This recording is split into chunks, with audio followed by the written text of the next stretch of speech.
fake news media and your handling of prizes, and writing and producing and performing made-up stories like the Academy Awards. You know, Academy Awards used to be the epitome of ratings. Outside of the Super Bowl, it got the second most ratings. Now it's down in the dumps. Nobody wants to watch it anymore because they took on Trump. They hit me all night long. They hit me. The winner is so-and-so. I want to talk about Donald Trump. I hate this man.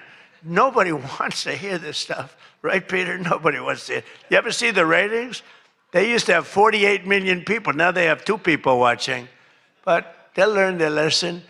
But I want to personally congratulate CNN's Caitlin Collins on receiving her award. It was all about me. It's a fake. She shouldn't get the award. It was a fake. But I didn't mind. I said, Caitlin, congratulations.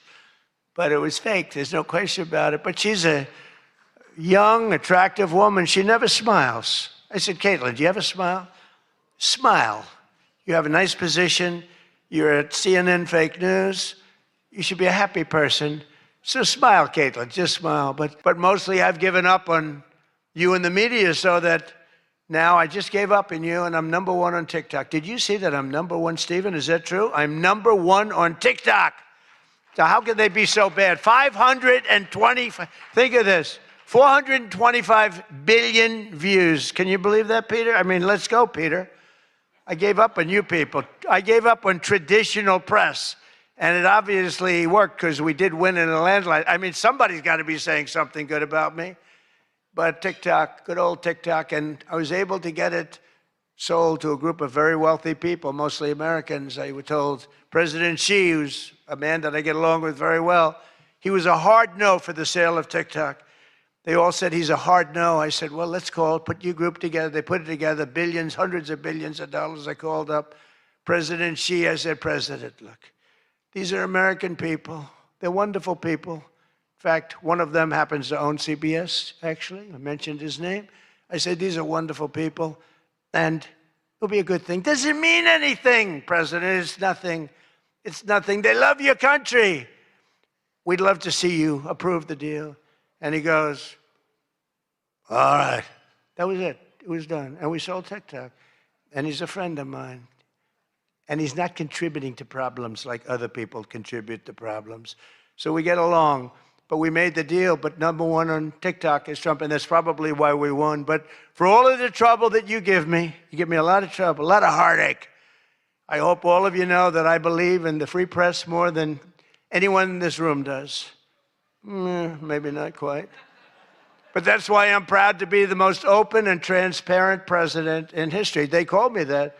You know who calls me that? Caroline. That's about it. So would anybody else call me that? I think Peter would call me that.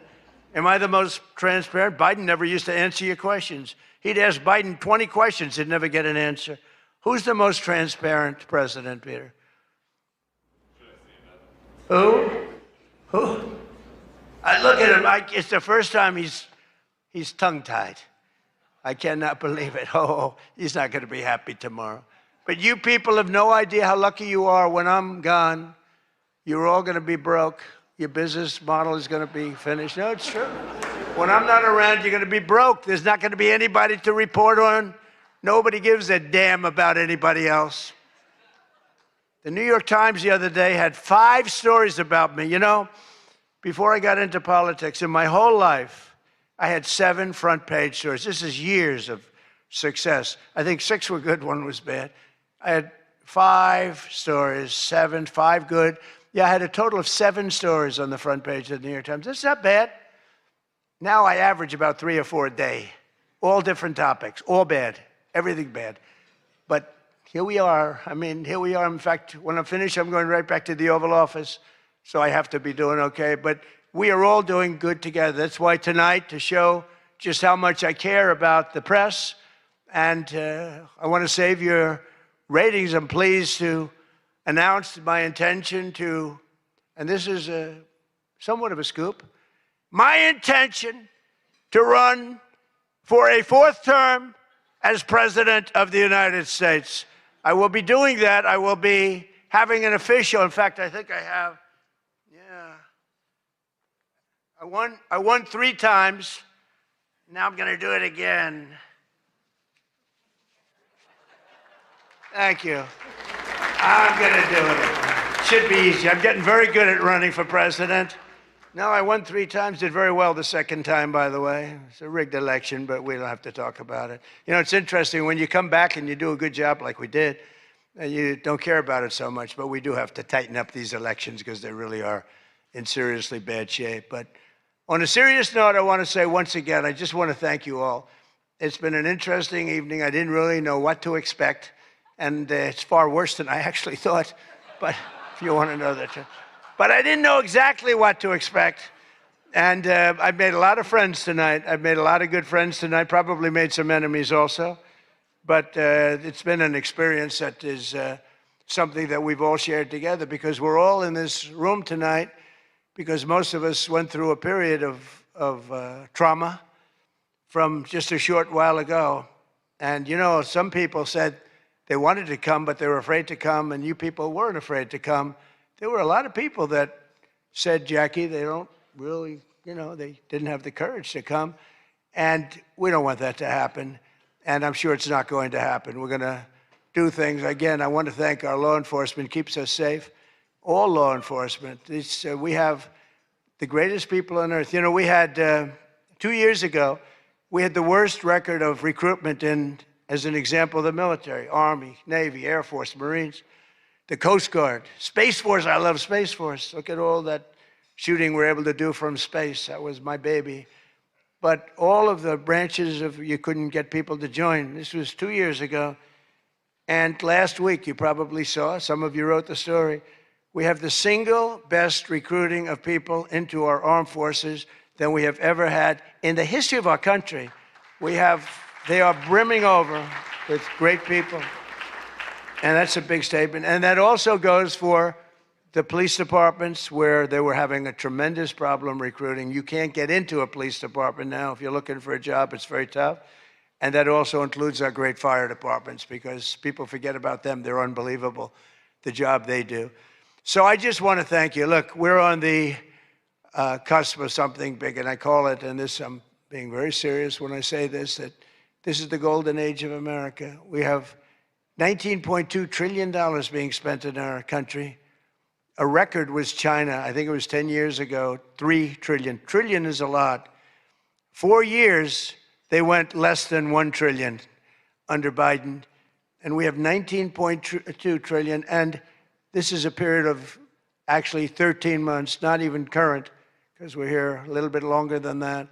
But that was as of reporting dates. $19.2 trillion is being spent. Factories are coming. Toyota just announced they're going to be building the biggest car plant in the world. They're leaving Mexico. They're coming here. Tariffs did that. Tariffs did that. And maybe November 5th did that too, the election. But our country is doing things that nobody's ever seen before. And it is true. We were, and you've heard me say this, we were a dead country 2 years ago. Other leaders would see me and they'd say, it's a miracle. President Xi told me that a few weeks ago in China, and he's coming here on September, I think, 24th, coming in September, the end of September, going to be exciting. But he said the same thing. The King of Saudi Arabia said it. Everyone said almost the same words. We thought you were a dead country. We never thought you had a chance. You were never going to make it back. And in a period of 1 year, you made it the hottest country anywhere in the world. We all did that together. It's not me. We all did it together. And we do. We have the hottest country anywhere in the world, and we're going to keep it going. And I just want to say, this is a room, I have tremendous respect for the people in this room. Sometimes I don't feel you treat me fair. Maybe you do. I don't know. I don't feel that. But sometimes you treat me very fairly. And I have a lot of respect for your profession. Your profession's amazing. And I just want to thank you for having me. And it's been fun. And I've met a lot of great people. And, you know, I used an expression, and I've used it right from the beginning. I did this for one reason, to make America great again. And that's what's happening right before your very eyes. We have made America great again. It's going to get a lot greater. So thank you all very much. It's an honor to be with you. Thank you. Thank you very much.